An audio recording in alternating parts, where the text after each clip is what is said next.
ఇరాన్పై America దాడులకు పాల్పడుతూ ఉండడంతో ఇరాన్ కీలక నిర్ణయం తీసుకుంది.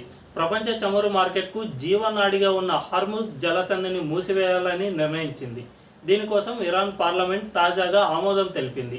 శత్రువులపై ప్రతీకారం తీర్చుకోవడంతో పాటు ప్రపంచ దేశాల మద్దతును కూడగట్టేందుకే ఇరాన్ ఆ నిర్ణయం తీసుకున్నట్లు తెలుస్తోంది.